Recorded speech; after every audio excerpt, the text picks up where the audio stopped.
Well, hello, and an extremely warm welcome to my channel. My name's Louise Savage of Louise Savage Muses. A very warm welcome if you're a returning viewer, and an equally warm welcome if you're watching my ramblings, musings, whatever we want to call them, for the very first time. So I'm just collapsed in a heap on this chair because I've got the biggest bag of books you could possibly imagine to unpack here. It weighs a ton, and just full disclosure, I haven't been to Orkney Library. I'd love to go. But my lovely son Simon Savage has, and I'm going to start off this book haul with a bag of books that he has passed on to me, and then I'll sort of talk about others. Just going to get myself a little bit more comfortable. I don't know, I seem to be, oh, that's better. I've got my glasses ready because I know I'll need them. So inside this bag is we've just had a trip to wonderful Northumbria together as a family, the big extended family. And so Simon gave me this bag of books when I arrived, and then we visited various bookshops, as I'm sure you can imagine, in Alnwick. And then I did a quick pop into a bookshop in Hexham as well. So I'm going to sort of fill you in on all of that. So anyway, in the lovely bag of books that Simon passed on to me, first of all, and I suppose most importantly, he passed on, courtesy of the Women's Prize for Fiction, thank you very much, The Road Home by Rose Tremain, because Simon and I am so excited. We are going to be interviewing Rose Tremain next week about this novel and other things at the Women's Prize Live. So it would be lovely to see some of you there. I think probably there are people watching this rambling channel who will make an appearance. So it'd be wonderful to see as many of you as possible. But I'm really excited for it. Now, I read this novel when it first came out. I'm not quite sure when that was. I need to do my research. And I thought it was one of the best books I had ever read, because it takes a look at the UK from the point of view of a I think he's Polish immigrant to the UK, and it had an absolutely I just thought it was wonderful. We often get men writing as women. I don't think I'd read quite so many books where women were writing as men, and particularly from a different European perspective. He's called Lev. He's on his way from Eastern Europe to Britain. So it's not, I don't think, maybe specifically not Polish. But certainly at the time in the UK, there was a lot in the press about Polish immigrants. It was a big sort of contentious political issue. Things don't change very much, do they, sadly? Anyway, I can't wait to talk to Rose Tremain about this, and I need to read it because I want to make sure I've got it fresh in my mind, and I've got lots of interesting questions to ask Rose on the audience's behalf. So there we go, that's The Road Home. And then also Simon gave me a proof copy of Finding Belle. Doesn't say it on the back, it says it on the front because it's a proof. And this is the debut novel from Reeta Chakrabarti, who is a newsreader, journalist, broadcaster in the UK. And I think this has just reached the bookshops. I think it's out now. From the beaches of Mombasa to the suburbs of England, lose yourself in a powerful story of mothers and daughters, betrayal and identity. This sounds just my sort of thing. I don't know whether Simon's read it yet. I think he has. I didn't sort of get a chance to quiz him about it. As Mivy grows up in the shadow of her mother's illnesses and her father's absences, she must reconnect the pieces that her mother scattered. Can she uncover the secrets clouding their past, and in doing so rewrite her own story? So I love this sort of thing where a character is investigating their own truth. So I think I'm going to really enjoy Finding Belle. And then finally, in this bag that he passed on to me, is this absolutely wonderful book, which is a book that features a sloth called Sophie. Sorry about the crinkliness and the reflection on the screen there. Sophie Won't Sleep by Dr. Danielle Kamer, illustrated by Tatiana Bergode. And this has won all sorts of book awards, National Indie Book Awards, Royal Dragonfly winner, purple dragonfly, all sorts of things. Now, this was passed on to my son-in-law, Simon's husband, Chris, at a farmer's market some months ago. And it was passed on to him to give to me. We don't know who passed it on, so I don't know who this book's come from, but I am really, really grateful. It's a lovely gift, and it's been gifted to me because the Savage prompts, which Simon and I do every year, and please join in if you're not doing so, because it's a lot of fun.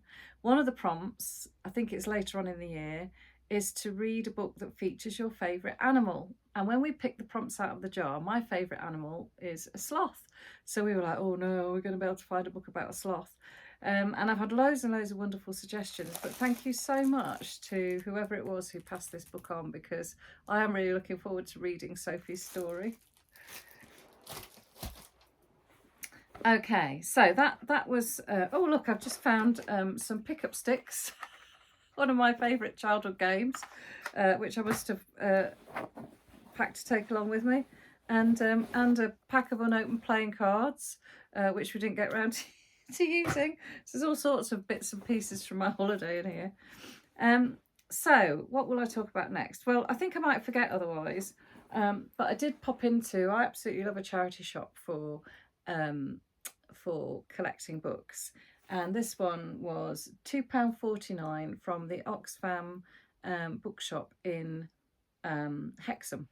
I did my teacher training in Hexham, so my husband and I had a lovely few hours wandering around Hexham Abbey, and I reacquainted myself with the place. And I've been meaning to get a hold of a copy of Mrs. Death for a few years now, because Simon banged on about this book so much, whichever year it was it came out, and I haven't read it yet. So I'm very much looking forward to getting the most out of my £2, how much was it, 49. I mean, you can't even buy a beer for that, can you?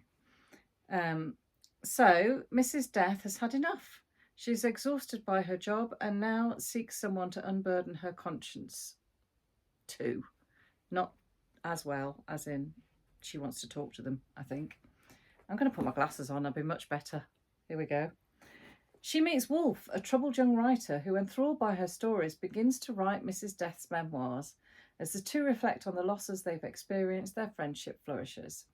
All the while, despite her world weariness, Death must continue to hold humans' fates in her hands, appearing in our lives when we least expect her. I just love this whole idea. Idris Elba loved it. I mean, what more recommendation do you need? It's written by Salena Godden. I haven't read any of her books either. So yeah, I'm very much forward to getting my teeth into that. I think it's quite a quirky idea. And then when we were in Alnwick, just tickle my nose a minute. When we were in Alnwick, we went into the most fantastic bookshop. It's run by the people who set up the Bound bookshop. I think there's one in Hexham and one in Whitley Bay that I visited last October. This is the Accidental Bookshop in Alnwick. And my goodness, did I love that shop. I could have spent, it's not a massive shop, but it's just brilliantly curated. It's got this fantastic tower of books up the wall as you go in. It's all new books. So I splurged. And what's lovely is this is almost like having a birthday, because I can't quite remember what I bought. So I bought, oh yes, so I bought The Leopard in My House by Mark Steele. And I actually bought this as a gift for my husband, who loves to read, and we both love Mark Steele. He's a British comedian, and he does these fantastic, if you've never heard them, they are so funny. He tours the UK and he visits different towns in the UK, and then he does loads of research on the place, and then does these hilarious comedy programmes in front of an audience of people from that town, and they're just gems. So I'm from a town called Matlock in Derbyshire, and the Matlock episode, I don't know how he does it, because he manages in a very short space of time to totally capture that place. So this is a biographical piece of writing. I suppose it's a memoir by Mark Steele about quite a difficult phase in his life. So my husband will read this, and I suspect I may well end up reading it as well. And then what else have we got in here? So I bought, oh yes, Kate Atkinson's Death at the Sign of a Rook, because I can't quite believe I've not read this yet. I did see Simon interview Kate in October. I met Kate. I have read all the Jackson Brodie novels. Jackson Brodie is a very sort of flawed, troubled, wonderful character who is a ex-police officer turned detective, I suppose. I think he's also served in the military, if I'm right. And this is he's now an ex-detective. He's staving off a bad case of midlife malaise. That is so Jackson Brodie. So I think this will be the final novel in the Jackson Brodie series. And I think what she's done here is she's set the crimes he looks at are usually quite gritty, quite sort of urban. But this is set, I think, in a sort of country house, Agatha Christie style. Agatha Christie would be proud, say the Observer. I defy you not to snort with laughter. Atkinson is brilliant. And I just love Kate, everything Kate. She hasn't just written the Brodie novels. She's written all sorts of wonderful books, particularly about the Second World War. I just love everything she's written. So I cannot wait to get around to that novel.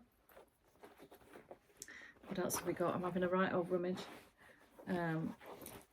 Oh yes, now I've been trying to, so I get lots of wonderful recommendations from you lovely lot, and so when I'm in a bookshop I try to buy at least one book. I keep them as a TBR on my phone, and apologies if you recommend me a book and I don't get around to talking about it, it's because I haven't got around to reading it. And my TBR pile, thanks to you all, is I think there's about 80 books on there at the moment, and these are ones that I haven't even purchased yet. So so I picked up this one because this is a book that a lot of you have recommended. It's Days at the Morisaki Bookshop by Satoshi Yagisawa.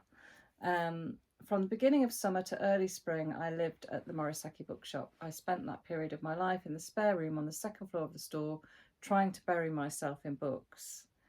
It sounds like it was almost literal. The cramped room barely got any light and everything felt damp. It smelt constantly of musty old books. And this is a tale of families, love, new beginnings, the comfort that can be found in books. So it's a perfect book for a book lover, isn't it, from the sounds of it? So I really look forward to reading that, and thank you very much to all those of you who've recommended it to me. And then finally, from isn't it a great name, the Accidental Bookshop as well? I just love the name. Finally, from the Accidental Bookshop, I bought Ghost Mountain by Ronan Hession. I loved, oh my goodness, what's the name of the novel of his that I absolutely loved? My brain. Hopefully it will tell me in here, but it might not. Panenka, that's it. I loved his book Panenka. So I didn't know anything about Ghost Mountain, but what an absolutely gorgeous cover. It's a beautiful edition. I love the colour scheme. In fact, it kind of matches my top, I guess. Kevin Barry says, now Kevin Barry is a writer that I've only just read a book by for the Walter Scott Prize quite recently. Ghost Mountain confirms Ronan Hession as a most vivid and original voice in fiction. The Irish Times loved it. The Guardian loved it. What I loved about Panenka, and I think from what I've read about this book, is that he writes beautifully about ordinary lives. There's very little to tell you about this because there's no blurb. And this was one of the books that, in bookshops you often get recommendations by the staff. This was one of the books that had been recommended by the staff, and there was a blurb around it, but I can't remember what it was. I don't know. But I really like that. I love approaching a book with a sense of mystery, which is a good job, really, because I'm just not very organised. And then all the remaining books in this lovely bag are books that I bought. There's a massive second-hand bookshop called Barter Books in Alnwick. And it's really well known. You can tell it's a big tourist attraction because it was full of people speaking all sorts of a huge variety of languages. I heard I had got chatting to a lovely woman from Chicago in the queue for the ladies' loos. They have it's an old train station, but it's been converted into a bookshop. It's well worth a visit. There's an ice cream parlour next door. There's a cafe inside. There's a lovely little train that really occupied my grandson. He loved it, going round and round. The ceiling, well, not the ceiling, but you know, above your head, a big sort of toy train. So it's a really quirky shop. So we spent, you know, it's the sort of place you can spend hours. And again, one of the books I picked up in there is The Woman in the White Kimono, by Anna Johns. Again, I know a book that many of you have recommended, set in Japan in 1957, about a 17-year-old woman's prearranged marriage to secure her family status. What could possibly go wrong? However, she's fallen for an American sailor, and to marry him would bring great shame upon her entire family. When it's learned that she's carrying the sailor's child, she gets cast out in disgrace. So, yeah, I mean, that sounds a very, very powerful, again, beautiful cover, really powerful read. Again, I think it's been recommended by more than one of you lovely lots, so I'm really looking forward. I'm going to be going to Japan on my reading travels, aren't I, from the sounds of it, a couple of times. The first book I picked up it's not very video friendly, is it? But this is a book that I was just stood waiting for my family to come through the door of the bookshop, and I was looking at the biographical and autobiographical books, and I picked this one up. So it's by somebody called Nawal Saadawi, a daughter of Isis, and this is the early life of Nawal Saadawi, who I don't think I'd heard of, but I started reading the blurb on the back and got really, really interested. Doris Lessing said this is a book we should all be reading. Against the white sand, the contours of my father's body were well defined, emphasising its existence, an independent, solid existence in a world where everything was liquid, where the blue of the sea melted into the blue of the sky with nothing between. This independent existence was to become the outer world, the world of my father, of land, country, religion, language, moral codes. It was to become the world around me, a world made of male bodies in which my female body lived. And that's her writing, and I just thought, whoa, you know, that's really interesting. So she has been pilloried, censored, imprisoned, exiled for her refusal to accept the oppressions imposed on women by gender and class. For her, writing and action have been inseparable. And this is reflected in some of the most evocative and disturbing novels ever written about Arab women. Now, I don't know why she has passed me by. I have no idea. But this is her autobiography, and I am really, really looking forward to reading this at some point. Yeah. Quite the character. Oh, did you just hear that? I think my little tower of books has fallen over. So, in my bag, I also have Before the Queen Falls Asleep by Huzama Habayeb, winner of the Nagi Mahfouz Medal for Literature. I don't know what that is, so maybe I need to look that up. And this, now I love, there's a writer called, an Egyptian writer called Adaf Suif, and she wrote a book called, I want to say The Map of Love, I think that's right, which is, even though I can't remember the title, it is one of my favourite books. And this is, she raves about this. It's a brilliant novel of the Palestinian diaspora, funny, gritty, bursting with life and humour. And again, this book had completely passed me by, but I thought it might be very interesting to read that with, you know, the current situation in the Middle East.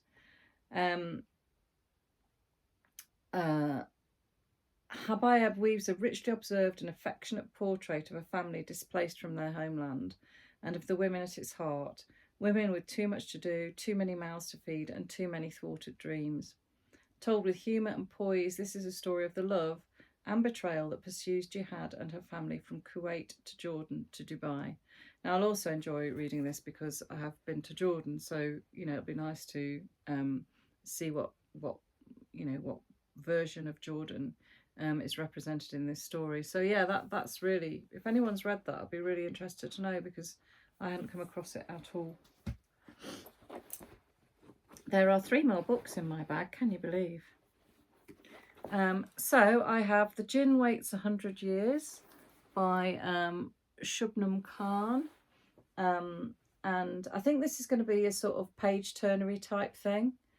Mina and Sana are born decades apart, united only by the imposing cliff-top mansion they both call home, Akbar Manzil, once the grandest house in South Africa. But Sana's curiosity pulls her deeper and deeper into the troubled history of Akbar Manzil and those who lived there before her. So it's a drama about a place, I think, and how that place can kind of hold lots and lots of secrets. I suppose it's got a slight affinity with the Reeta Chakrabarti book that I was talking about before. You know, that idea of a young person digging into the past and possibly finding out more about themselves than they might want to know. So yeah, I think that looks interesting. And who doesn't love a story with a djinn in it? And then I bought Jane Gardam's Old Filth. This was, I think, long-listed, if not shortlisted for the Orange Prize, which is what the Women's Prize for Fiction used to be called, in 2005. So that's kind of quite pertinent, 20 years ago. And this is a book, I think I'm right in saying, that Paula Hawkins, the novelist, recommended to Simon and I when we interviewed her recently. And she said it really, really moved her, because you've got a I hope this is the right book anyway, but you've got a really unpleasant character who you gradually start to empathise with. Filth in his heyday was an international lawyer with a practice in the Far East. Now only the oldest QCs and Stilts can remember that his nickname stood for Failed in London, Try Hong Kong. Long ago, Old Filth was a Raj orphan, one of the many young children sent home from the East to be fostered and educated in England. So again, this is a book about somebody who's moved from place to place. I love books that you know, sort of span hundreds of miles, thousands of miles. But also she said what she loved about this, if I remember rightly, was the way that your attitude towards the main character changes. You go from loathing him to feeling sympathy for him. So I'm very much looking forward to that. And finally, last but not least, this is Small Game Hunting at the Local Coward Gun Club by Megan Gail Coles. Now, Simon picked this one up in the bookshop and said, Mum, you'd love this. So I bought this on his recommendation. It was a Giller Prize finalist. Dark, taut, funny novel that feels for its character's pain while remaining caustic towards the enablers and the kinds of violence that polite society allows. It's set in Newfoundland in the longest month of the year. There's a blizzard threatening to tear a strip off downtown St. John's, while inside the Hazel restaurant, a storm system of sex, betrayal, addiction, and hurt is breaking overhead. I mean, well, I'm buzzing. What's not to like about all of that? You know, it sounds really, really racy, fun. But also I suspect has got some quite hard-hitting things to say about society. I'm exhausted now. I don't know if I've got the energy to go away and read any of these. I guess I'm going to get stuck into the road home first, because that's kind of quite pressing that I read that before next week. I'm really looking forward to tomorrow, because Simon and I are going to be together up at his home to record our reactions to both shortlists. To rank order them for the Women's Prize for fiction and non-fiction, I should say, and to rank order them and pick our individual winners. And I love it, because we haven't been able to talk about it at all. So I really genuinely don't know what he thinks of any of those books, any of those 12 books. So yeah, I'm really excited for that. I need to go and pack for that in a minute. I need to take myself out on a walk, although as you can probably tell from the light in here, it started off beautiful day when I came and sat down in here. It's now looking quite gloomy, but never mind. I'm not going to let rain put me off. I'm off because I'm just musing even more not about books. Take care, everybody. Bye. Wrong way. Bye. Get the windscreen wipers going in a minute. Bye.